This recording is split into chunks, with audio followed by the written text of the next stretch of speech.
नमस्कार, स्वागत है आप सभी का हेल्दी इंडिया में। मैं हूं आपके साथ पूजा अग्रवाल और आप देख रहे हैं न्यूज इंडिया। आज रविवार का दिन है और हर शनिवार और रविवार हम आपके लिए लेकर आते हैं हेल्दी इंडिया, क्योंकि हमें है आपकी सेहत का ख्याल। आज हम बात करेंगे हार्ट अटैक की। बीतते वक्त के साथ लोगों में हार्ट अटैक की समस्या काफी ज्यादा बढ़ती जा रही है। दरअसल दिल का दौरा तब पड़ता है जब दिल को ब्लड और ऑक्सीजन सप्लाई में रुकावट आने लगती है, और ऐसा अक्सर तब होता है जब हार्ट में कोलेस्ट्रॉल जमा होने लगता है। आखिर ऐसा क्यों होता है, इसे कैसे रोका जा सकता है, इसके क्या लक्षण हैं, और ऐसे ही कई सवालों का जवाब आज हम आपको बताएंगे। और इन सवालों का जवाब देने के लिए हमारे साथ डॉक्टर्स का एक पैनल भी जुड़ेगा। साथ ही हमारी फोन लाइन्स भी जो फोन लाइन्स हैं वो खुली हुई हैं। आप चाहें तो फोन करके अपने सवाल पूछ सकते हैं। तो चलिए शुरुआत करते हैं आज के प्रोग्राम की।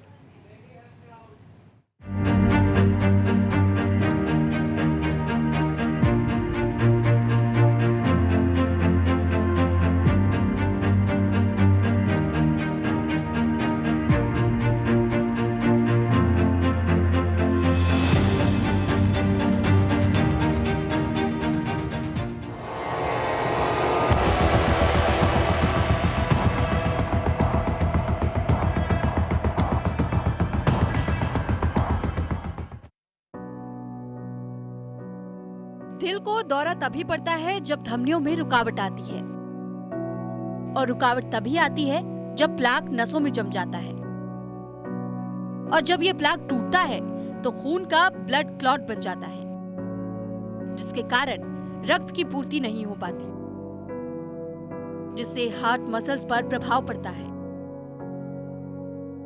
और आगे जाकर हार्ट अटैक की स्थिति बन जाती है। हार्ट अटैक भी मुख्य रूप से दो प्रकार के होते हैं। पहला माइल्ड, दूसरा मेजर। जब हार्ट पंपिंग 45% से ऊपर होता है तो इसे माइल्ड हार्ट अटैक के रूप में जाना जाता है, और जब ये 45% से कम होता है तो इसे मेजर हार्ट अटैक कहा जाता है। हार्ट अटैक के कारण हृदय गति में वृद्धि होती है। हार्ट अटैक मेजर हो या माइल्ड हो, हर हार्ट अटैक गंभीर होता है। बदलती जीवन शैली और गलत खान पान के कारण कम उम्र के लोगों को भी दिल का दौरा पड़ सकता है। दिल के दौरे की शुरुआत लक्षणों को पहचानना और तुरंत इलाज कराना बहुत महत्वपूर्ण है, और इससे किसी व्यक्ति की जान बचाई जा सकती है। हार्ट अटैक को मेडिकल भाषा में अनेक नामों से जाना जाता है, जैसे मायोकार्डियल इन्फेक्शन, कार्डियक अरेस्ट या एंजाइना। दिल के दौरे के लक्षण अलग अलग हो सकते हैं। ये लक्षण महिलाओं और पुरुषों में अलग अलग प्रकार के भी हो सकते हैं। कुछ लोगों में हल्के लक्षण होते हैं तो वहीं कुछ लोगों में गंभीर लक्षण भी देखने को मिल सकते हैं। कुछ लोगों में कोई लक्षण का पता तक नहीं चल पाता। हार्ट अटैक के लक्षणों की अगर बात करें तो इसमें सामान्य रूप से जो लक्षण नजर आते हैं, सीने में दर्द, जो दबाव, जकड़न, दर्द, दबाव या पीड़ा जैसा महसूस हो सकता है। दर्द या बेचैनी जो कंधे, हाथ, पीठ, गर्दन, जबड़े, दांत या कभी-कभी ऊपरी पेट तक भी फैल सकती है। ठंडा पसीना आना, थकान महसूस होना, सीने में जलन या अपच महसूस होना, अचानक चक्कर आना, जी मिचलाना, सांस लेने में कठिनाई होना। दिल का दौरा पड़ने के पीछे कई जोखिम कारक हो सकते हैं। यहाँ हम आपको सबसे प्रमुख कारकों के बारे में बता रहे हैं। हार्ट अटैक के जो जोखिम कारक है उनमें से कुछ कारक आयु, लिंग यानी महिला और पुरुष, आनुवांशिक प्रवृत्ति, हाई ब्लड प्रेशर, खराब कोलेस्ट्रॉल, मोटापा, डायबिटीज, तनाव, धूम्रपान। अगर आपको भी इनमें से कोई भी लक्षण नजर आता है तो आपको समय रहते ही डॉक्टर से मिलकर चेकअप करवाना जरूरी हो जाता है, जिससे आपको समय पर इलाज मिल सके और आप स्वस्थ बने रहें। न्यूज इंडिया के लिए सुरभि तिवारी की रिपोर्ट।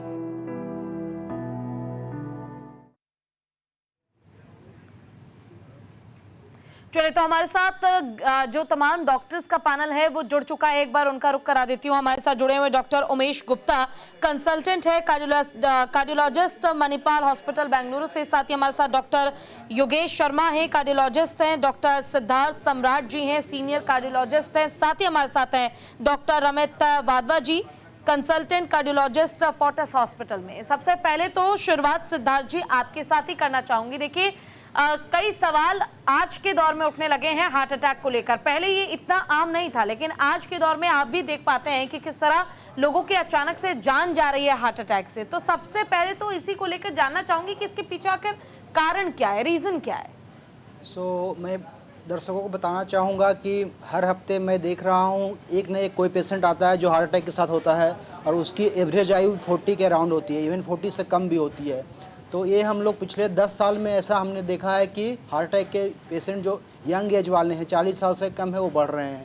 तो जो सबसे इम्पॉर्टेंट कारण इसमें आते हैं कुछ पिछले 10 साल या 15 साल में आप देखेंगे कि जो यंग एज में डायबिटीज़, यंग एज में हाइपरटेंशन, या जो अपना लाइफ स्टाइल है जिसमें कि सेडेंटरी लाइफ स्टाइल है, वो बहुत बढ़ गया है। जब से हम लोग फास्ट फूड का इंटेक फूड बढ़ाना किए हैं, ओबेसिटी बढ़ते जा रही है और हमारी फिजिकल एक्टिविटी बहुत ही कम है। तो सबसे इम्पॉर्टेंट है डायबिटीज़ जो न्यू ऑनसेट आ रही है यंग एज में, 40 साल से कम में, न्यू ऑनसेट हाइपरटेंशन जो कि एज 40 साल से कम है, सेडेंटरी लाइफ स्टाइल है, ओबेसिटी है। उसके अलावा जो हम लोग का आउटसाइड से फूड इंटेक बहुत ज़्यादा बढ़ा है पिछले 4-5 सालों में देखेंगे तो हमारी फूड हैबिट्स ऐसी है कि इंस्टेंट फूड हम लेकर खा लेते हैं या बाहर से मंगा कर खा लेते हैं, जो कि प्रोसेस्ड होता है, जिसके कारण हमारा बॉडी में कोलेस्ट्रॉल का लेवल बढ़ जाता है।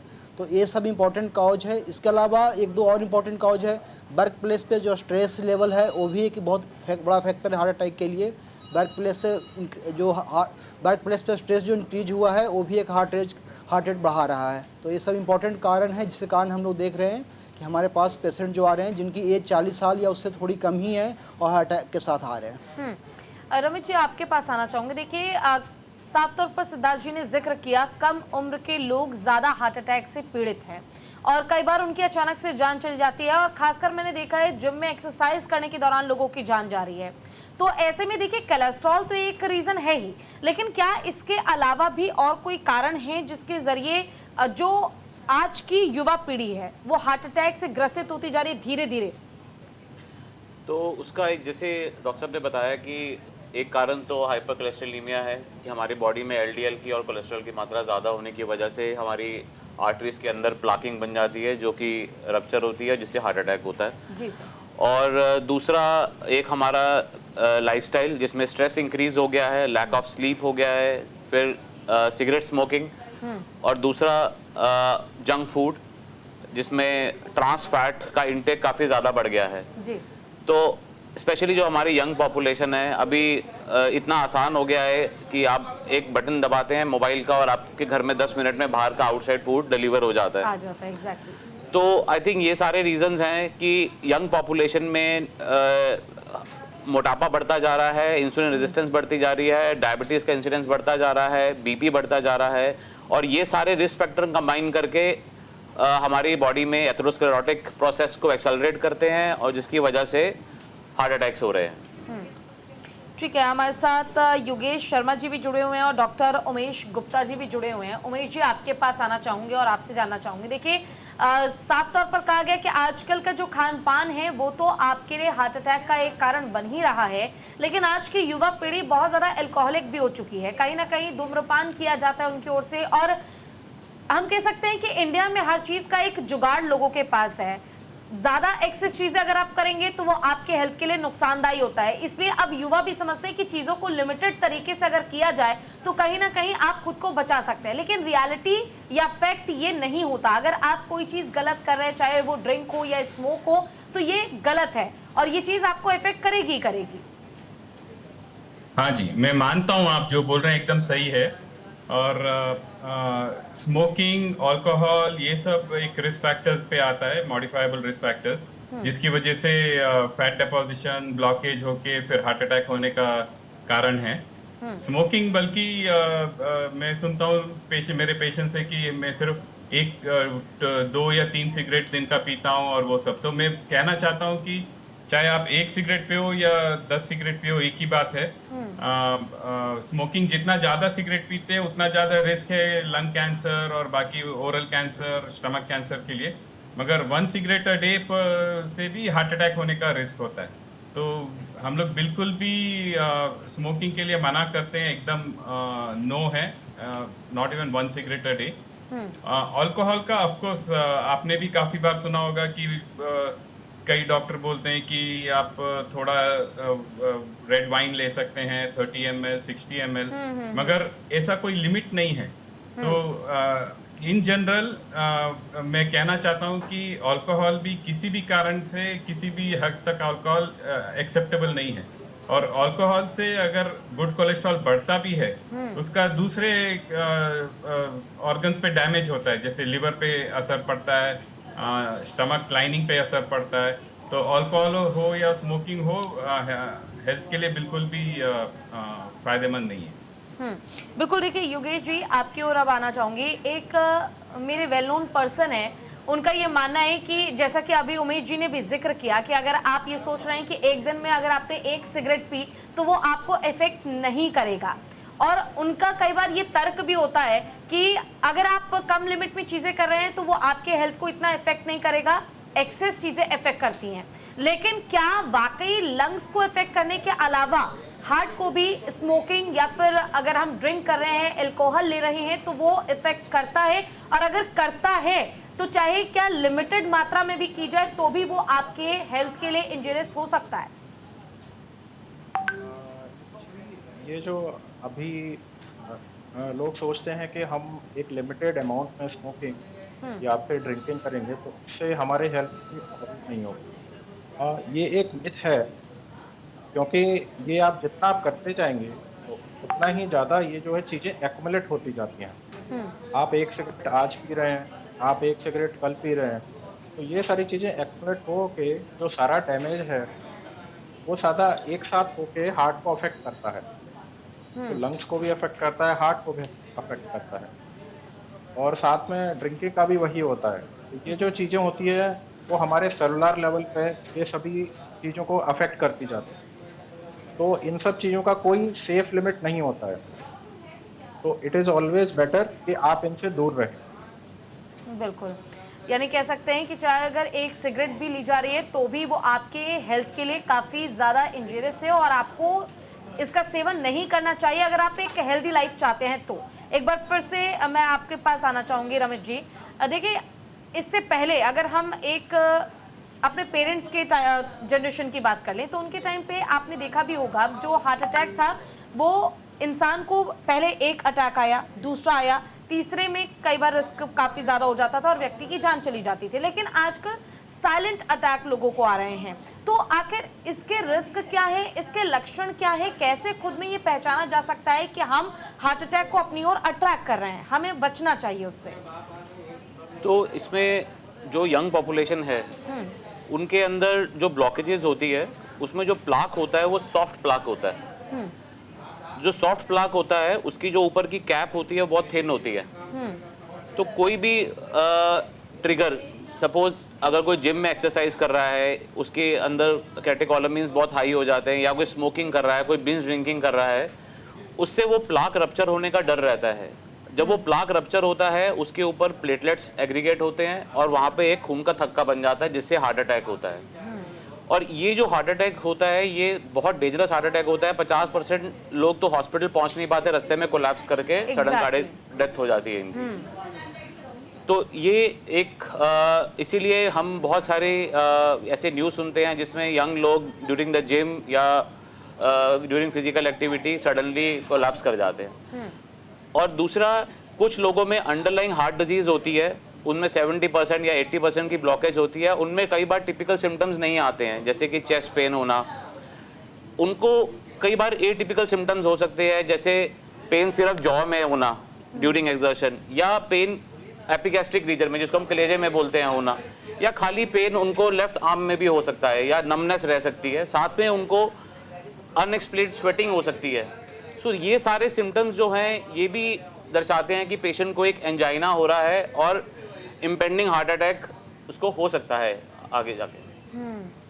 सिद्धार्थ जी, देखिए जैसा कि अभी रमेश जी ने भी कहा कि जिम में एक्सेस वर्कआउट की वजह से हमने देखा कई बार लोगों की जान चली जाती है। कई जिम ट्रेनर्स जब इस तरह की खबरें फैलने लगी तो उन्होंने कहा ये सिर्फ एक मिथ है, ऐसा नहीं होता। लेकिन क्या ओवर या कह लीजिए कि एक्सेस वर्कआउट करना, क्योंकि आजकल जिम में आपने देखा होगा जो आज की यूथ है वो एक्सेस वर्कआउट करती है, चीज़ों को बहुत जल्दी हासिल करने की कोशिश की जाती है, तो क्या वाकई एक्सेस वर्कआउट करना आपके हेल्थ के लिए, आपके हार्ट के लिए नुकसानदायी है या ये सिर्फ एक मिथ है? मैं बताना चाहूँगा कि आजकल मैं इनफैक्ट हमारे पास 10 दिन पहले ही एक पेशेंट था, वो जिम में 7 o'clock इवनिंग में जिम कर रहा था, 7:10 में वो ट्रेडमिल पे दौड़ते दौड़ते उसे चेस्ट पेन हुआ और सडनली चेस्ट पेन इतना अनवेरेबल था कि सडनली उसे हॉस्पिटल ले जाना पड़ा। जब वो हमारे पास आया तो हमने उसकी एंजियोग्राफी की तो उसकी जो मेन आर्टरी होती है नस हार्ट की, एलएडी जिसे बोलते हैं, वो पूरी तरह 100% ब्लॉक थी। तो हमने तुरंत उसको खोला। तो जैसा आप बोल रहे हैं कि एक्सेस हार्ट एक्सरसाइज करना हार्ट अटैक के लिए एक रिस्क फैक्टर है कि नहीं, तो सबसे इम्पोर्टेंट चीज़ है कि जब भी आप जिम जाते हो तो पहले वार्म अप आपको करना है और अनसुपरवाइज एक्सरसाइज नहीं करना है। जैसे कि आपको हेल्प लेना है कि आपका बॉडी कैपेसिटी कितनी है और आपके लिए कौन सा एक्सरसाइज बेस्ट होगा। कुछ लोगों के लिए जिनकी मसल बिल्ड अच्छी होती है वो एरोबिक एक्सरसाइज नहीं कर सकते हैं, जिनकी अच्छी नहीं होती है, तो उन्हें हम लोग इनिशियली एनारोबिक एक्सरसाइज बोलते हैं, जैसे ट्रेडमिल हो गया लेकिन लो इंटेंसिटी में, जिसमें कि हार्ट रेट बहुत ज़्यादा नहीं बढ़ता है। यूजुअली क्या होता है, विदाउट वार्म अप आप एक्सरसाइज शुरू करते हैं, एक्सरसाइज करना शुरू किया बिना विदाउट वार्म अप तो आपकी हार्ट रेट सडनली जो 60, 70, 80 चल रही थी इंक्रीज होकर 200 चली गई। तो ऐसे कंडीशन में जैसे ही आपकी हार्ट रेट बढ़ती है, तो जैसा सर ने बताया कि हमारे हार्ट के अंदर जो आर्टरी जो होती है उसमें प्लाक होते हैं, छोटे छोटे प्लाक्स, वो प्लाक अनस्टेबल होते हैं। कई बार वो अनस्टेबल प्लाक हार्ट रेट बढ़ते ही उस पर प्लेटलेट्स का एग्रीगेशन होने लगता है और थ्रोम्बस का रिस्क फैक्टर बन जाता है। तो अनसुपरवाइज एक्सरसाइज विदाउट आपका वार्म अप की हुई एक्सरसाइज कर रहे हो, इसके अलावा कुछ अगर आप जिम जा रहे हो और कुछ ऐसा प्रोडक्ट यूज कर रहे हो जैसे कि एनाबॉलिक स्टेरॉइड्स है या कोई ऐसा सप्लीमेंट जिससे कि आपका मसल बिल्ट होगा, या कोई ऐसा हार्मोनल सप्लीमेंट जैसे कि लोग ग्रोथ हार्मोन लेते हैं, तो ये सब एक ऐसा मिल्यू आपके बॉडी में बनाता है जो कि इन्फ्लामेशन के लिए इम्पोर्टेंट है, जो इन्फ्लामेशन कराता है बॉडी के अंदर और वो ब्लड क्लॉटिंग का रिस्क बढ़ाता है। सिद्धार्थ जी, हमारे साथ एक कॉलर हैं, छिंदवाड़ा से जुड़ गई हैं, ऋतु, उनका कुछ सवाल है, पूछिए क्या पूछना चाहती हैं आप ऋतु? सर मैं है ना वेरिकोस अल्सर से पीड़ित हूँ, वेरिकोस अल्सर से पीड़ित हूँ, मेरे को मोटापे के कारण है, तो क्या करना चाहिए? सबसे पहले इम्पॉर्टेंट है वेरिकोज जो आपको है उसका रिस्क फैक्टर मोटापा है, तो वेरिकोज ठीक करने से सबसे पहले इम्पॉर्टेंट है कि आपको मोटापा कम करना होगा। और वेरिकोज के लिए कॉज जो है उसमें क्या है, वीनस इनकम्पिटेंस हो जाती है। पैरों की नसों में जो वेन होते हैं जिसमें गंदा खून बोलते हैं, उसका काम है हार्ट में ब्लड ले जाना ऊपर, लेकिन जब उसकी जो भाल्व होते हैं वो ख़राब हो जाते हैं तो वो ऊपर की ओर नहीं ले जा पाते हैं, तो वो अल्सर्स धीरे धीरे डेवलप होते हैं, क्योंकि जो वेन होते हैं उसमें प्रेशर्स बढ़ जाते हैं। तो यूजुअली उसमें हम लोग क्या करते हैं या सर्जन्स क्या करते हैं कि वो वाल्व जो है ख़राब हो गया है उसे ठीक करते हैं। उसके कई मेथड है, जैसे लेजर्स हैं या फिर ओपन करके भी कई बार करना होता है, लेकिन जो रिस्क फैक्टर है उसे ठीक करना इंपॉर्टेंट है, क्योंकि अगर आपको एक बार ठीक कर दिया डॉक्टर ने वेरिकोज अल्सर को, तो अगर मोटापा ठीक नहीं किया गया तो फिर से रिकरेंस हो सकता है। यानी कि मोटापे को कंट्रोल करने की बहुत ज़्यादा ज़रूरत है। अगर आप मोटापे को कंट्रोल नहीं कर पाएंगे तो आपके लिए समस्या हो सकती है। योगेश जी, आपके पास आना चाहूँगी। देखिए, हम सिम्टम्स की बात कर रहे थे। जनरली अगर हम नॉर्मली घर पे हैं या अपने काम पे हैं, कहीं काम में बिजी हैं, तो सिम्टम्स को आखिर कैसे समझा जाए कि कौन सा सिम्टम आपके लिए हार्ट के प्रति किसी भी बीमारी को दर्शा रहा है, बता रहा है, आपको अलर्ट कर रहा है? क्योंकि कई बार होता है कि आपको अचानक से पेन हुआ, लोग समझ नहीं पाते, लोगों को लगता है कि गैस का पेन होगा, लेकिन वो गैस का नहीं बल्कि अटैक होता है। माइनर अटैक हो तो इंसान झेल जाता है, लेकिन मेजर में दिक्कत आ जाती है। तो आखिर सिम्टम्स क्या होंगे जिन्हें समझ के ये तय किया जा सकता है कि अब डॉक्टर के पास जाने की जरूरत है? में हम लोग सिम्टम देखते हैं वो छाती के दर्द का ही होता है, चेस्ट पेन का जो होता है, लेकिन बहुत सारे पेशेंट्स रहते हैं जिनमें ये चेस्ट पेन नहीं मिलता है। में कई बार पेट का दर्द होता है या पीठ में दर्द होता है, या अभी जैसे डॉक्टर साहब ने बताया कि जॉ में भी पेन होता है, या फिर केवल आपके हाथ में पेन हो रहा है। कई बार हाथ में केवल आपको योगेश जी, माफ कीजिएगा, बीच में आपको रोक रही हूँ। एक कॉलर हमारे साथ जुड़ गई है, रेखा दिल्ली से। एक सवाल है उनका, मैं चाहूंगी आप जवाब दे। पूछिए रेखा, क्या पूछना चाहती हैं आप? केवल आपके हाथ माफ कीजिएगा, बीच में आपको रोक रही हूँ। रेखा जी, क्या आप हमें सुन पा रही हैं? डॉक्टर, मेरा ना मेरे को बहुत प्रॉब्लम होती, जीना चढ़ने में सांस फूल रहा था। हाँ जी, तो मैंने कार्डियोलॉजिस्ट को दिखाया मैक्स में, तो उन्होंने मेरी सारी टेस्टिंग करी और उसके बाद जो है सिर्फ एक HB मेरा 9 आया। तो उन्होंने कहा कोई भाई ये HB जो है यही आपको प्रॉब्लम कर रहा है, हार्ट की आपको कोई प्रॉब्लम नहीं, पर मेरे को लेफ्ट साइड चेस्ट में कई बार चसक जैसी होती है, मतलब मुझे अनकंफर्टेबल फील होता है। तो उन्होंने उसके लिए मुझे मात्र A to Z दे दिया है। तो अब क्या करना, मैं 69 एज है मेरी। हाँ जी, तो हार्ट का बेसिकली जो चेस्ट पेन इसलिए होता है क्योंकि हार्ट में ब्लड सप्लाई नहीं पहुंच पाती, और आपका जो H9 है उसको हम लोग अनीमिया कहते हैं, मतलब खून की कमी। जब खून की कमी है तो इसमें स्वाभाविक सी बात है कि आपके हार्ट में इतना खून नहीं पहुंच पाएगा। तो इसलिए आपकी जो सारी प्रॉब्लम है वो हार्ट को ना होते, वो केवल आपकी अनीमिया की प्रॉब्लम। तो आप इसमें आयरन और जो डॉक्टर साहब ने जो दवाई दी वो आप लीजिए, एक बार आपका खून जो है वो 11 से 12 तक आ जाएगा, आपकी ये सारी चीज़ें ठीक होती हैं। ठीक है, एक और कॉलर हमारे साथ जुड़ गए रमेश जी, मैं चाहूंगी आप जवाब दें। पूछे, क्या पूछना चाहते हैं आप? सर, हम ये जानना चाहते हैं कि हमारा चेस्ट का एक बार एक्सीडेंट हो चुका था। अब ये नहीं पता चलता है कि हमें कि मेरे चेस्ट की रिब में जो दर्द होता है वो हार्ट में होता है या मेरे रिब में दर्द होता है। रमेश जी, सो हार्ट का पेन कभी भी लोकलाइज नहीं होता, आप उसको पिन पॉइंट नहीं कर सकते कि चेस्ट में इस हिस्से में हो रहा है या इस हिस्से में हो रहा है। ये बहुत वेग पेन होता है, क्रशिंग टाइप ऑफ पेन होता है और डिफ्यूज पेन होता है, जैसे कि किसी ने बहुत भारी पथराव रख दिया है ऊपर। तो अगर कोई भी पेन जो लोकलाइज पेन है जिसको आप पिन पॉइंट कर पा रहे हैं, वो हार्ट का पेन नहीं होता है, वो मस्कुलर पेन या बोनी पेन हो सकता है। ठीक है, यानी हो सकता है कि वो आपका मस्कुलर पेन हो, इसलिए आपको चिंता करने की ज़रूरत नहीं है, ये सोचने की ज़रूरत नहीं है कि वो हार्ट से रिलेटेड कोई बीमारी आपको है। ठीक है योगेश जी, मैं चाहूँगी सिम्टम को लेकर हम बात कर रहे थे, आप अपना जवाब पूरा करें। हाँ, तो सिम्टम में जैसे मैं बता रहा था कि चेस्ट पेन बहुत सारे लोगों को होता है, लेकिन इसके अलावा भी एक काफ़ी बड़ा परसेंटेज है पेशेंट्स का जिनको कि चेस्ट पेन नहीं होता है हार्ट अटैक। एग्जैक्टली। कई होते हैं जिनको कुछ भी नहीं होता है, जो बिना प्रॉब्लम के होते, जिनको पता ही नहीं चलता कि उनको अटैक आया था। अलग से कुछ लोगों को कभी पेट में दर्द होता है, कभी जॉ में पेन होता है, कभी शोल्डर पेन हुआ, आर्म पेन हुआ, या केवल आर्म में हो सकता है यूनिटली सीवियर।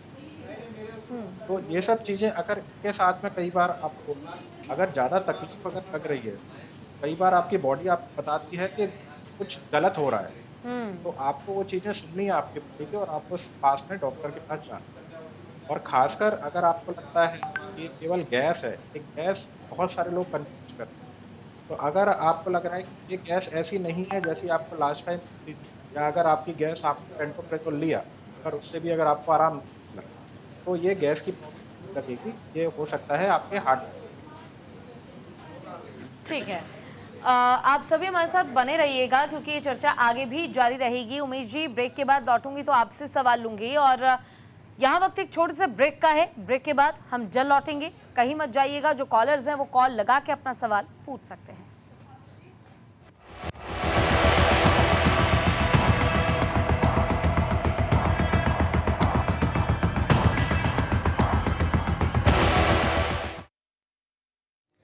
और ब्रेक के बाद एक बार फिर से स्वागत आप सभी का, और चर्चा यही चल रही है कि कैसे आप अपने दिल को सुरक्षित रख सकते हैं, संभाल के रख सकते हैं, और अपने लाइफ को कैसे आप सेव कर सकते हैं। हमारे साथ डॉक्टर्स का पैनल जुड़ा हुआ है।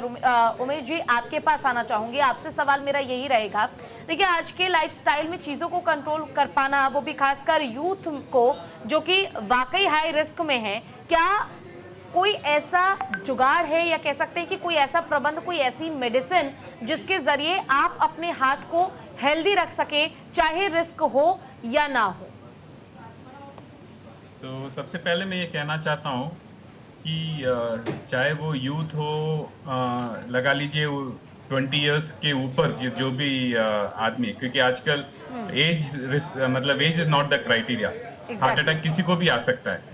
तो जो भी 20 साल की उम्र के ऊपर लोग हैं, अपना हार्ट चेकअप करा लें सबसे पहले। मतलब एक बेसिक ईसीजी हुआ, ट्रेडमिल टेस्ट हुआ, एकोकार्डियोग्राम हुआ, ताकि उनका रिस्क फैक्टर्स और blood investigations like cholesterol, sugar, एक रिस्क फैक्टर्स पता चल जाएगा।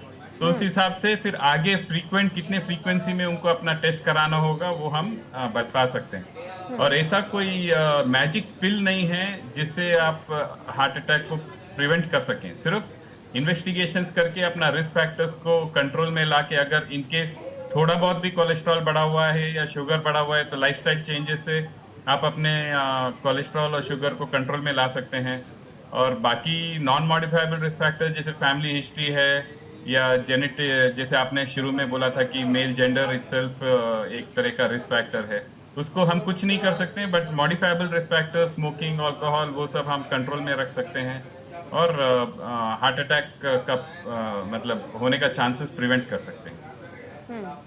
सिद्धार्थ जी, एक बार फिर से आपके पास आते हुए, देखिए अभी कुछ ही देर पहले हम चर्चा कर रहे थे कि साइलेंट हार्ट अटैक का आखिर इसका पता कैसे किया जाए, कैसे मालूम चलेगा कि हमें हार्ट अटैक आ चुका है। जिस दर्द को हमने झेल लिया वो दर्द अगली बार हमारे लिए जानलेवा हो सकता है, इसका पता कैसे किया जाए, ज़रा इस पे डिस्कस करना चाहूँगी मैं आपसे। तो मैं बताना चाहूँगा, साइलेंट हार्ट अटैक का लिटरल मीनिंग यही है कि नॉर्मली हार्ट अटैक आता है तो हमें चेस्ट पेन होता है, बट कुछ पेशेंट्स ऐसे होते हैं जिनको टिपिकल चेस्ट पेन नहीं होता है। उन्हें क्या होता है, लाइट हेडेडनेस हो सकती है, प्रोफ्यूज स्वेटिंग हो सकती है, माइल्ड एपिगैस्ट्रिक डिस्कम्फर्ट हो सकता है, या पेन होगा तो नेक में या जॉ में हो सकता है, या सिर्फ हैंड में हो सकता है, या फिर पाल्पिटेशंस हो सकते हैं।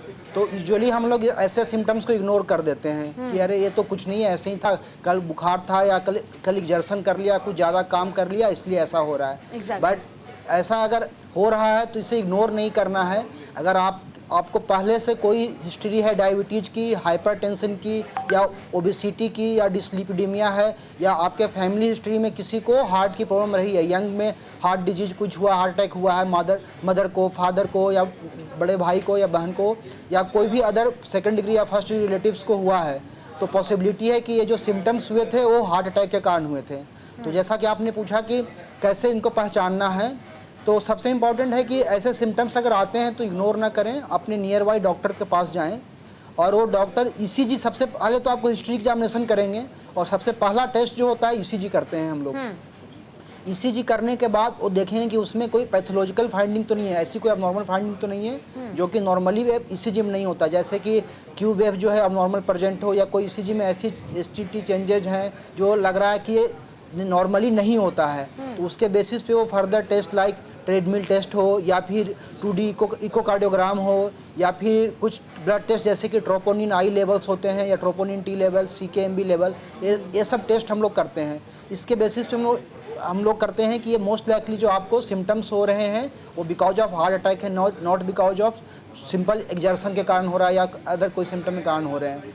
तो अगर ये सब सिम्टम्स के साथ साथ ये पॉजिटिव फाइंडिंग्स आ रहे हैं, ECG, इको, ट्रॉप आई कुछ भी, तो समझिए कि ये आपको साइलेंट हार्ट अटैक आया है और इसकी फर्दर जांच की आवश्यकता है और इलाज की आवश्यकता है। जैसे कि आगे हम लोग एंजियोग्राफी करते हैं, ब्लॉकेज होता है तो उसे ठीक करते हैं, ये सब करना होगा। और क्यों इंपॉर्टेंट है साइलेंट हार्ट अटैक करना? सपोजेड आप अस्पताल नहीं गए, साइलेंट हार्ट अटैक आपको आया था, तो हो सकता है आपकी नॉर्मल हार्ट की पंपिंग जो 55 से 60% होती है वो घट जाएगी, और घट कर 30 से 40% आ जाएगी। और अगर आप अस्पताल नहीं गए हैं, अपना इकोकार्डियोग्राफी नहीं कराया, आपको पता ही नहीं कि आपकी हार्ट की पंपिंग कम हो गई बिकॉज ऑफ हार्ट अटैक, तो सडन कार्डियक डेथ जो हम लोग सुनते रहते हैं, ऐसे ही लोगों को होता है जिनको साइलेंट हार्ट अटैक आया है, हार्ट की पंपिंग कम हो गई है, और सडनली वो रात में सो रहे थे या कुछ जिम पे गए और अचानक से उनको वेंट्रिकुलर टैकीकार्डिया जिसे बोलते हैं, या कोई अरिथमिया हो गया बिकॉज उनका हार्ट रेट कम था, हार्ट की पंपिंग कम थी, और सडन डेथ हो जाता है। तो सबसे इम्पॉर्टेंट है अपने सिम्टम्स को इग्नोर ना करें और नियर बाई फिजिशियन के पास जाएं। रमेश जी, आपसे 2 सवाल मैं लेना चाहूँगी सिद्धार्थ जी के जवाब पे ही। जिस तरह इन्होंने जिक्र किया कि साइलेंट अटैक अगर आपको आ जाए तो उसे नज़रअंदाज ना करें, हो सकता है कि वो इंटरनली आपके हार्ट को अफेक्ट कर रहा हो, जैसा कि पंपिंग का जिक्र किया गया कि पंपिंग रेट कम हो सकती है। तो क्या वाकई जो लोग ये सोच के नज़रअंदाज कर देते हैं कि अगर अटैक आ भी गया, झेल भी लिया अगर उसे, तो क्या ही फर्क पड़ता है, इससे कोई असर नहीं होगा, लेकिन सिद्धार्थ जी का कहना है कि असर पड़ेगा, आपका जो हार्ट रेट है वो कम होगा। इसके अलावा दूसरा सवाल मेरा ये रहेगा कि कई लोग ऐसे हैं, इनफैक्ट आप मान के चलिए 80% लोग ऐसे हैं जो हार्ट अटैक और कार्डियक अरेस्ट में डिफरेंस नहीं कर पाते, वो समझ ही नहीं पाते कि आखिर हुआ क्या। और कई बार होता है कि पेशेंट्स की अचानक से डेथ हो गई कार्डियक अरेस्ट की वजह से और उन्हें मालूम तक नहीं होता कि कार्डियक अरेस्ट आखिर है क्या। तो एक बार इन दोनों सवालों का जवाब आप बेहतर तरीके से दे पाएंगे। तो देखिए ऐसा होता है कि जब हार्ट अटैक आता है तो हार्ट की पंपिंग, जैसे डॉक्टर साहब ने बताया, कम हो जाती है।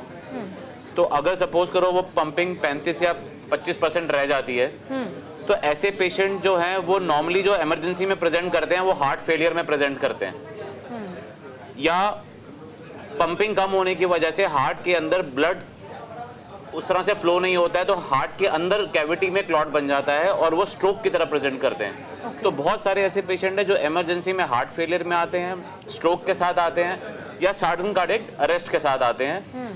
तब उनमें पता चलता है कि इनको तो पहले से हार्ट अटैक आ चुका है। इसीलिए साइलेंट हार्ट अटैक जो है वो बहुत ज़्यादा डेंजरस है, बहुत लाइफ थ्रेटनिंग है, मोर्टेलिटी बहुत हाई है उसमें, क्योंकि पेशेंट को अटैक आ चुका है एंड पेशेंट ने किसी डॉक्टर को दिखाया नहीं है और patient is not taking any treatment, so he is more at a risk of dying of sudden cardiac arrest और हार्ट फेलियर और stroke. All these are complications of silent heart attack, जिसको कि इसीलिए बहुत इंपॉर्टेंट है कि अपने symptoms को इग्नोर नहीं करें।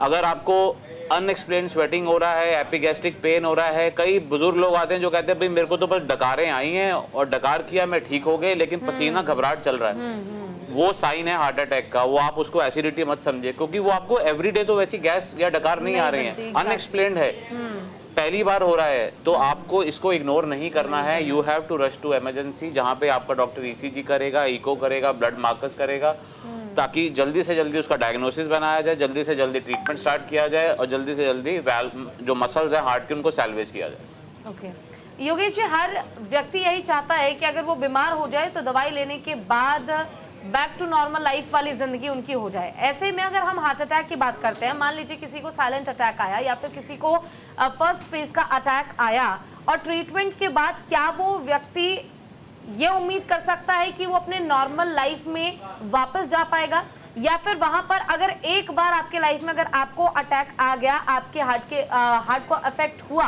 तो उसके बाद बैक टू नॉर्मल लाइफ थोड़ा मुश्किल हो जाता है, फिर आपको सब कुछ चेंज करना ही पड़ता है मजबूरी में? ये भी लोगों का सवाल रहता है काफी। देखिए, ये डिपेंड करता है कि पेशेंट कितनी जल्दी हॉस्पिटल में प्रेजेंट करता है और कितनी जल्दी पेशेंट को ट्रीटमेंट मिलता है। अब जैसे अगर पेशेंट गया नहीं है, अब उसके हार्ट में डैमेज हो गया है, तो फिर यूजुअली जो है उनको अपना नॉर्मल एक्टिविटी शुरू करने में थोड़ा तकलीफ होता है, लेकिन दवाइयों के सहारे धीरे धीरे करके हम उसको ट्राई करते हैं कि 2 वीक में या फिर 1 महीने में ही should get back to his normal activity. In the case अगर वो जैसे टाइम पे अगर प्रेजेंट अगर कर देता है, हम उसका एंजियोग्राफी करते हैं, अगर कोई हार्ट में अगर ब्लॉक आया है तो हम उसको ओपन कर देते हैं, तो यूजुअली ये जो पेशेंट रहते हैं वो अपने नॉर्मल लाइफस्टाइल में जा सकते हैं। वो 1 वीक के अंदर ही अपने नॉर्मल लाइफस्टाइल पे चले जाते हैं और फिर उन पे अगर कोई और प्रॉब्लम नहीं होती तो ऐसा कोई उनकी लाइफस्टाइल में कोई रिस्ट्रिक्शन नहीं है। उसके बाद उनको ध्यान देना है कि उनको दवाइयाँ रेगुलरली, डाइट के ऊपर ध्यान देना है, और जैसा अभी बताया था कि स्मोकिंग, ड्रिंकिंग, इन सब चीज़ों से उनको दूर रहना है कि ये दोबारा से ही, क्योंकि पहला हार्ट अटैक तो हुआ लेकिन दूसरा हार्ट अटैक यूजुअली ज़्यादा डेंजरस होता है, तो हमें इन सब चीज़ों का ध्यान रखना है। तो आप अपनी नॉर्मल एक्टिविटी आप कर सकते हैं, बशर्ते कि आप जल्दी हॉस्पिटल में प्रेजेंट करें।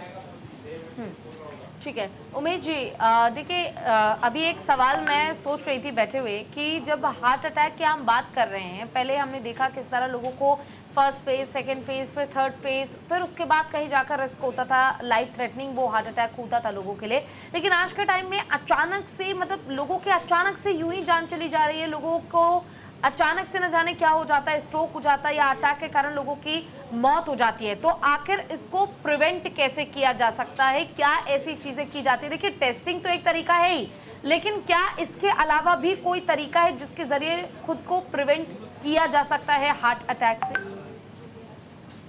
तो जैसे डॉक्टर साहब ने बोला था, जनरली हार्ट अटैक जो होता है उसके मतलब हार्ट के जो नस रहते हैं उसके अंदर फैट डिपोजिशन रहता है, और फैट डिपोजिशन के ऊपर एक पतला परख रहता है, थिन कैप्सूल जो बोलते हैं, फाइब्रस कैप्सूल।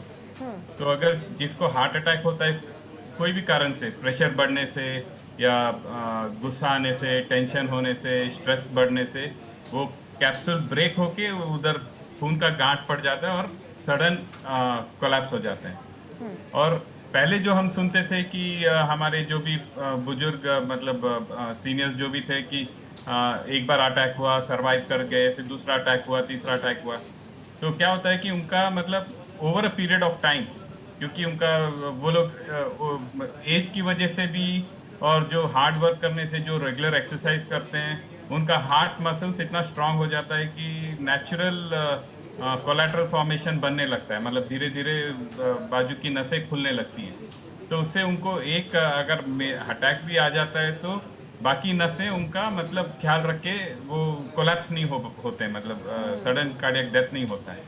आज के जनरेशन में क्या होता है कि यंग एज में हार्ट अटैक हो रहा है तो उनको कोलैटरल फॉर्मेशन बनने का चांसेस ही नहीं मिलता है।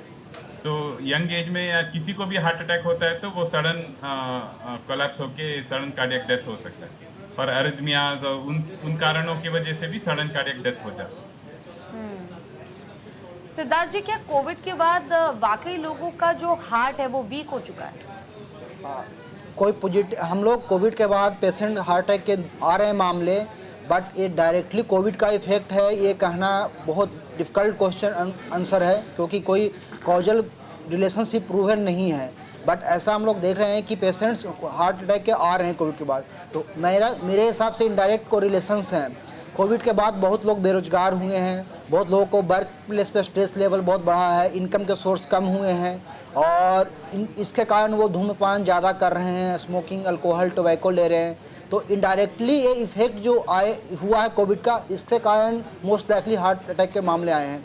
मैं बताना चाहूँगा, अभी मेरे पास एक पेशेंट आए थे, वो यूएस में जॉब करते थे, वो सॉफ्टवेयर इंजीनियर थे, बट वो because of Covid and all उनका जॉब वहाँ से ख़त्म हो गया और इंडिया वापस आ गए, और पिछले 1-2 साल से वो कोई भी अच्छा जॉब नहीं कर पा रहे हैं, कोई अच्छी जॉब उनको नहीं मिल पा रही है। पहले वो यूएस में सेटल्ड थे, अच्छा जॉब कर रहे थे, तो उनका स्ट्रेस लेवल इतना ज़्यादा था कि वो बोलते हैं कि मैं विदाउट अल्कोहल सो ही नहीं पाता हूँ, और वो हमारे पास हार्ट अटैक लेकर के आए थे। तो मोस्ट लाइकली जो मुझे लगता है उसमें जो काउज था, बिकॉज उनका जॉब चली गई थी, उनको इतना ज़्यादा स्ट्रेस था, वो इतना अल्कोहल ले रहे थे बिकॉज उनको स्ट्रेस का नींद नहीं आ रही थी। तो इनडायरेक्ट रिलेशनशिप डेफिनेटली है, डायरेक्ट रिलेशनशिप हम लोग नहीं कह सकते हैं। बिल्कुल रमेश जी, आपसे भी मेरा यही सवाल रहेगा, क्योंकि हर एक डॉक्टर का अपना पॉइंट ऑफ व्यू है कोविड के बाद हार्ट से रिलेटेड प्रॉब्लम को लेकर। और आपने देखा भी होगा कोविड की वैक्सीन को लेकर बीच में खबरें चली थी कि जो वैक्सीन आपने लगवाई है उस कारण हार्ट अटैक का रिस्क काफ़ी ज़्यादा लोगों में बढ़ रहा है। तो क्या वाकई कोविड की जो वैक्सीन है ये एक रीज़न बन रहा है लोगों में हार्ट अटैक का? दूसरा, क्या खान पान और धूम्रपान के अलावा आप जो स्ट्रेस ले रहे हैं, जो टेंशन ले रहे हैं, टेंशन के कारण भी लोगों के लिए हार्ट अटैक का रिस्क काफ़ी बढ़ रहा है? सो आई थिंक ICMR की पीछे डाटा आया था जिसमें उन्होंने लिखा था कि कोविड वैक्सीन की वजह से ऐसा नहीं हो रहा है, मतलब कोई ब्लड क्लॉटिंग या कुछ ऐसा नहीं है। मुझे लगता है कि एक नया कल्चर डेवलप हुआ था कोविड के बाद वर्क फ्रॉम होम का, जिसमें आप सुबह उठो, नहाओ धो और बैठ जाओ और पूरा दिन आप मतलब, और उससे क्या हुआ कि वर्किंग आवर्स इंक्रीज हो गए। पहले आप घर से बाहर निकलते थे, ट्रैवल करते थे, ऑफिस जाते थे, शाम के 5 या 6 बजे तक आपका टाइम होता था, फिर आप घर आते थे। अब वो एक्सटेंडेड आवर्स हो गए हैं। आई थिंक सुबह 8 बजे से लेकर रात के 8 बजे तक, 10 बजे तक लोगों की कॉल चल रही हैं, लोग काम कर रहे हैं, घर बैठे हुए हैं, उनका कोई स्टेप काउंट ही नहीं है, वो लोग बाहर ही नहीं निकल पा रहे हैं, उनके अंदर फिजिकल एक्टिविटी बिल्कुल ख़त्म हो गई है। दूसरा, बैठे बैठे उनको खाना मिल रहा है बैठे बैठे, मतलब उनका लाइफस्टाइल इतना ज़्यादा सेडेंटरी हो गया है कि उसकी वजह से मुझे लगता है कि उन दिनों में सडनली जब इतने सारा सर्ज हुआ था, हार्ट अटैक और ये सब आए थे, मुझे लगता है एक प्राइमरी कॉज वो है। प्लस कुछ लोगों में कोविड की वजह से किसी भी वायरल इन्फेक्शन की वजह से कुछ परसेंटेज ऑफ पेशेंट में वायरल मायोकार्डाइटिस होती है। तो हमने ऐसे भी केस देखे थे जो हमारे पास आए थे जिनको ब्रेथलेसनेस हो रही थी, सडनली जब हमने इको किया उनकी हार्ट की पंपिंग मुश्किल से 15 से 20% थी, उनकी आर्टरीज में कोई ब्लॉकेजेस नहीं थी, तो उसको हमने वायरल मायोकार्डाइटिस का नाम देके उसको उस हिसाब से ट्रीट किया, वो लोग इम्प्रूव भी किए। और ऐसे पेशेंट जब वो अपने टेस्ट नहीं करवाते थे, सडनली कोलैप्स, मतलब ऐसे patient they are more prone for ventricular tachycardia, sudden cardiac arrest. तो आपने एक सवाल करा था सडन कार्डियक अरेस्ट और हार्ट अटैक, लोग कंफ्यूज करते हो। Sudden cardiac arrest is a mode of dying, तो हार्ट अटैक होगा तो उसमें भी सडन कार्डियक अरेस्ट होगा, अगर पेशेंट को किसी और प्रॉब्लम की वजह से एरिथमिया होता है तो वो भी सडन कार्डियक अरेस्ट होगा। तो sudden cardiac arrest is a mode of dying, it is not heart attack, but heart attack patient will eventually die because of sudden cardiac arrest. Yogesh ji, आपके पास आना चाहूँगी। देखिए, जिस तरह से जिक्र हम कर रहे हैं कि कोविड के कारण जो लोगों की ज़िंदगी है वो और ज़्यादा आसान हो गई और स्टेप काउंट जो है वो लोगों के लाइफ में काफ़ी ज़्यादा कम हो गया। ऐसे में मैं आपसे जानना चाहूँगी, क्या अगर कोई भी व्यक्ति मल्टीपल डिजीज़ से ग्रसित है, अगर उसे किसी भी तरह की, चाहे डायबिटीज़ की बात कर ले, थायराइड की बात कर ले, किसी तरह की कोई बीमारी अगर है, तो क्या इन बीमारियों का इफेक्ट या फिर इन बीमारियों की जो दवाइयाँ हैं उनका इफेक्ट उनके हार्ट पर भी पड़ता है? क्या इससे रिस्क बढ़ता है, उनके हार्ट को खतरा और ज़्यादा बढ़ सकता है क्या? देखिए, कोई भी बीमारी हो हमारी बॉडी में, हमारी बॉडी हमेशा एक सिस्टम की तरह काम करती है। हमारी बॉडी में अगर हार्ट का प्रॉब्लम है तो इसका मतलब ये नहीं है कि केवल हार्ट ही अफेक्ट है। अगर हार्ट अफेक्टेड है तो वो धीरे धीरे करके सारी बॉडी को अफेक्ट करता है। इसी तरह से अगर डायबिटीज़ है, हाइपरटेंशन है, बीपी है आपको, या थायराइड है, तो ये सारी चीज़ें भी आपकी सारी बॉडी को ही अफेक्ट करती हैं। तो इसलिए हम लोग बोलते हैं ये जो साइलेंट हार्ट अटैक की आज जो बात हो रही है, ये भी ज़्यादातर डायबिटीज़ वाले पेशेंट में देखा जाता है, और वो उनमें इसलिए देखा जाता है क्योंकि उनकी नर्व्स भी ख़राब हो चुकी होती हैं। तो फिर उनको जो पेन का जो सेंसेशन होता है, वो तो पेन का सेंसेशन प्रॉपरली नहीं होता।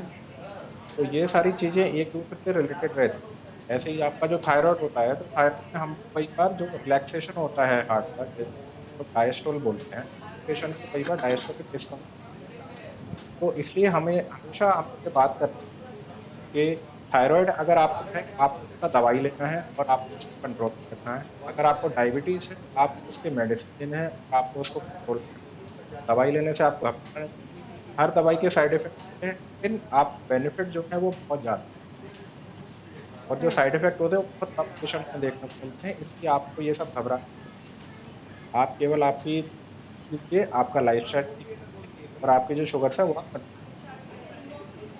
ठीक है।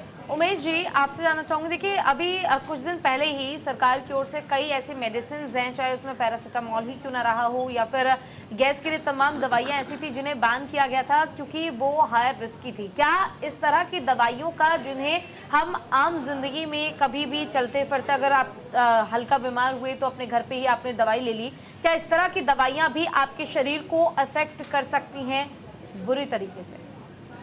हाँ, जरूर।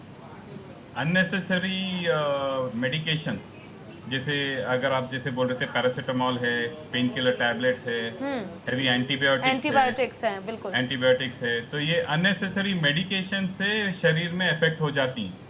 जैसे किडनी फेल हो सकता है, लिवर डैमेज हो सकता है पैरासीटामोल से, एंटीबायोटिक से रेजिस्टेंस हो जाता है, मतलब जो बैक्टीरिया एंटीबायोटिक काम करना, जिसकी वजह से हम एंटीबायोटिक देते हैं, उसका असर ही नहीं होता है फिर बैक्टीरिया पे। तो अगर एक आदमी पे असर नहीं होता है तो वो बैक्टीरिया म्यूटेशन करके मतलब एंटीबायोटिक रेजिस्टेंस हो जाता है, तो काफ़ी लोगों में भी वो दवाई काम नहीं करेगी।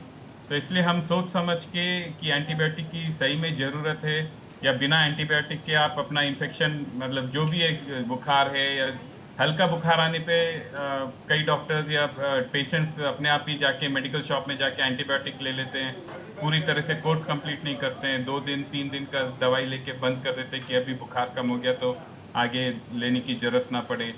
तो इन सब दवाइयों से शरीर में दूसरे तरह की बीमारी आ सकती हैं, मतलब ऑर्गन फेलियर हो सकता है। तो बिना डॉक्टर के प्रिस्क्रिप्शन के कोई ओवर द काउंटर जाके एंटीबायोटिक्स या ऐसी कोई दवाइयाँ ना ले ताकि आगे जाके प्रॉब्लम हो जाए।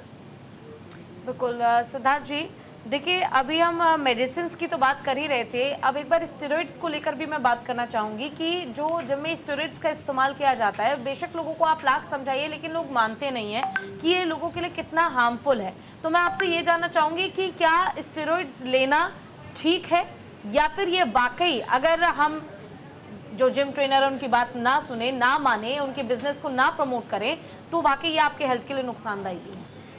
तो मैं कहना चाहूँगा इस प्लेटफॉर्म पे आज कि हमारे पास बहुत सारे पेशेंट्स आते हैं जो जिम में एक्सरसाइज कर रहे होते हैं और जिम सप्लीमेंट ले रहे होते हैं और सडनली हार्ट अटैक लेकर के आते हैं। तो मोस्ट लाइकली जो इनमें काउज एक होता है, एक तो अनसुपरवाइज एक्सरसाइज हम लोगों ने बात किया था पहले, वार्म अप विदाउट किए हुए, या फिर ज़रूरत से ज़्यादा एक्सरसाइज, हैवी एक्सरसाइज कर रहे हैं। लेकिन एक बड़ा कारण इसमें ये भी है कि वो सप्लीमेंट जो ले रहे होते हैं उसमें अगर स्टेरॉयड है तो वो आपके लिए बहुत हानिकारक है। स्टेरॉयड क्या करता है, आपके बॉडी में इन्फ्लेमेशन का लेवल बहुत ज़्यादा बढ़ा देता है। जैसे ही आपके बॉडी में इन्फ्लेमेशन का लेवल ज़्यादा होगा तो जितने भी प्लाक हैं, जो वल्नरेबल प्लाक हैं, जो खून की आर्टरियों में जो प्लाक बने हुए थे, वो तुरंत से उसमें क्लॉट बनने की टेंडेंसी बढ़ जाएगी। तो steroid is a big no in any form, even for the medicine we use very minimal amount that is required for the patient. So any supplement which has steroid is a big no for all the person. ठीक है रमेश जी, एक personal question है, और question ये है कि जो मेरी मॉम थी उनको किडनी प्रॉब्लम था, किडनी में इन्फेक्शन हुआ, अचानक से उन्हें हॉस्पिटल में एडमिट कराया गया। डॉक्टर ने बोला कि किडनी का ट्रीटमेंट होगा, उसके लिए थोड़ा समय लगेगा। हमने समय लिया और उन्हें घर लेकर आए, लेकिन अचानक से एक दिन उन्हें प्रॉब्लम हुई और उन्हें कार्डियक अरेस्ट आया और उनकी डेथ हो गई। तो आखिर ये रिस्क क्या होता है? मतलब अगर आपके लिवर में इन्फेक्शन है, या आपके किडनी में इन्फेक्शन है, या आपके किसी अदर बॉडी पार्ट में इन्फेक्शन है, ये आपके अचानक से हार्ट को कैसे अफेक्ट कर देता है? तो देखिए, कार्डियो रीनल एक सिंड्रोम होता है, मतलब ये सारे ऑर्गन्स जो है ना ये इंटरकनेक्टेड है, ठीक है। तो जब आपका किडनी फेल होता है, क्रेटिनिन राइज करता है, आपके बॉडी के टॉक्सिन राइज करते हैं। बहुत सारे किडनी पेशेंट्स के अंदर देखा गया कि हार्ट की पंपिंग की क्षमता कम हो जाती है अगर वो टॉक्सिन्स या उनका प्रॉपर डायलिसिस नहीं होता है, क्रेटिनिन लेवल बहुत हाई हो जाते हैं और उनमें इलेक्ट्रोलाइट इम्बैलेंस होने लगता है, पोटेशियम की टेंडेंसी होती है हाई होने की। तो ये सब जो इलेक्ट्रोलाइट्स होते हैं, ये इनका बॉडी में ऑटो रेगुलेशन नहीं होता है, तो ये दीज कैन प्रेसिपिटेट एरिथमियाज। अगर सपोज करो पोटेशियम बहुत ज़्यादा हाई हो गया है तो आपका हार्ट ब्लॉक हो जाएगा, सडनली कार्डियक अरेस्ट हो सकता है। अगर पोटेशियम लो है, हार्ट वीक है, that can trigger ventricular tachycardia and cardiac arrest. तो ये आपस में सब चीज़ें इंटरलिंक्ड हैं, तो हो सकता है कि वो एक कॉज रहा हो। अब मेरे को नहीं मालूम कि कितना एक्सटेंसिव किडनी का डैमेज था उनका, but this is how we can correlate it. Umesh ji, देखिए, अगर इस तरह की जो समस्याएं होती हैं, किसी भी तरह की अगर प्रॉब्लम है और अगर व्यक्ति घर पे है, तो एट द टाइम अगर उसे पेन हो रहा है और डॉक्टर के पास पहुंचना है, डॉक्टर के पास पहुंचने में समय लगेगा, तो उस समय के दौरान जो उतना समय है जब तक वो अपने घर से डॉक्टर के पास पहुंचे, उसे क्या ऐसा उपाय करना चाहिए कि वो सुरक्षित डॉक्टर के पास पहुंच जाए, रिस्क जो है वो और ज़्यादा ना बढ़े? इसके लिए क्या किया जा सकता है, या कोई ऐसी मेडिसिन जो घर में रखी जा सके जिसे आप एकदम से इमीडिएट ले तो आप अपने आप को बचा पाए? हाँ, तो इसके लिए हम बोलते हैं कि first aid treatment, life saving जो ड्रग बोलते हैं वो एस्प्रिन होता है। तो आपने सुना होगा डिस्प्रिन, जो सर दर्द के लिए ज़्यादातर इस्तेमाल होता है। तो डिस्प्रिन, एक गोली डिस्प्रिन आप थोड़ा 5 ml पानी या 10 ml पानी में डिज़ोल्व करके वो अगर दे देते हैं आदमी को, सिर्फ एक डिस्प्रिन भी लाइफ सेविंग मेडिसिन है। तो जनरली एक किट मिलता है जो हार्ट अटैक पेशेंट्स को हम जनरली रिकमेंड करते हैं। एक तो एस्प्रिन की गोली हुई, और दूसरा क्लोपिडोग्रिल करके है, और तीसरा कोलेस्ट्रॉल कम करने वाली गोली। ये टोटल 4-5 दवाइयाँ हैं जो आप एक किट बना के अपने वर्क प्लेस पे या घर पे has a first aid medicine आप रख सकते हैं। और अगर जिसको पसीना छूट रहा है और मतलब चक्कर आ रहा है, वो अनकॉन्शियस होने के स्थिति में है, उसको बिठा के मतलब जगह आप उसको ग्राउंड पे लिटा दीजिए, ताकि ब्लड सर्कुलेशन जितना भी हार्ट पंप कर पा रहा है वो ब्रेन को ब्लड सर्कुलेशन जाता रहे, और इमीडिएट आपको मतलब हेल्प लेना चाहिए, हॉस्पिटल फ़ोन करके या एम्बुलेंस बुलवा के और शिफ्ट करना चाहिए। तो has a preventive drug, simple Disprin is also good enough. Okay, यानी डिस्प्रिन अगर हम घर पे रखें और अचानक से अगर तबीयत बहुत ज़्यादा ख़राब हो गई है, घबराहट महसूस हो रही है, तो कहा जा सकता है कि डिस्प्रिन उस समय आपके लिए काम कर सकता है, वो बेहतर रहेगा। ठीक है, योगेश जी, आपके पास आना चाहूँगी। क्या वाकई ही अगर किसी की तबीयत बहुत ज़्यादा ख़राब हो गई है, क्योंकि अभी हमें लाखों दर्शक देख रहे हैं और मुझे लगता है कि मोस्ट ऑफ द टाइम या तो कोई ऑफिस में है, जिम में है, घर पे है, और उस टाइम क्या किया जाए, बहुत एक कह सकते हैं हबड़ तबड़ सी रहती है मन में कि आखिर क्या करें ऐसा कि बस बच जाएं और डॉक्टर के पास पहुंच जाएं। तो यही सेम सवाल मेरा आपसे भी रहेगा। तो सबसे पहले तो मरीज को एक ऐसी जगह पर लगा दीजिए जहाँ पे उसको कहीं कोई खतरा नहीं, और ये आप ट्राई कर, पेशेंट चले नहीं, वो एक्सर्ट नहीं करते, आप उसको लिटा दीजिए।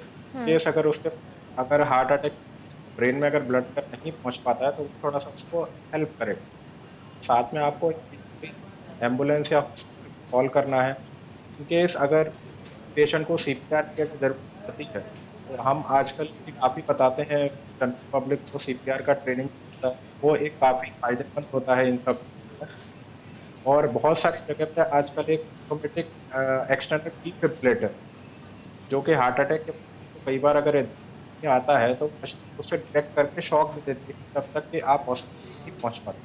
तो ये सारी चीज़ें हैं कि मरीज के सर्वाइवेबिलिटी को बढ़ाते हैं कि वो जो एक्यूट स्टेज है, जो इमीडिएट अटैक को हुआ है, वो काफ़ी खतरे वाला समय होता है और सारे लोग हाफत में ही लगे होते हैं क्योंकि समझ नहीं आता कि आखिर करना क्या है। तो जैसा है जैसा डॉक्टर साहब ने बताया, फर्स्ट एड दीजिए, पेशेंट को आप लिटा दीजिए और आप उसको अच्छा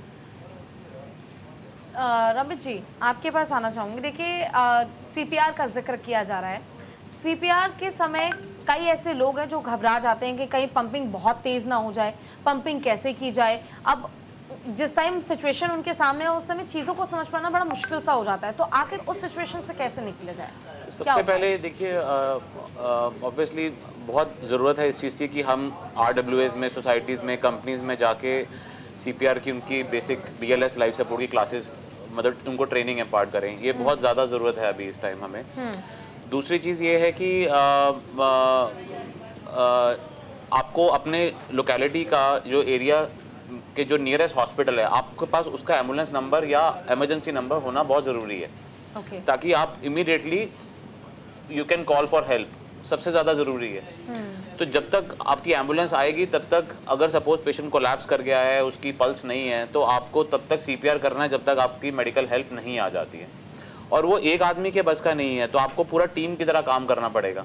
आपको 3 लोग चाहिए, जो 1 मिनट तक करेगा, फिर वो थक जाएगा तो दूसरा आएगा करेगा। तो आपको ये करते रहना है जब तक कि एक मेडिकल हेल्प नहीं आ जाती है। तो इससे पेशेंट के सर्वाइवल के चांसेस थोड़े इंक्रीज़ हो जाते हैं। और अगर फटाफट एक्शन लिया जाए, पेशेंट को हॉस्पिटल में शिफ्ट किया जाए, ब्रेन हाइपोक्सिया जो होता है, ब्रेन में ऑक्सीजन कम होने की वजह से जो उसका डैमेज होता है उसको कम किया जा सकता है।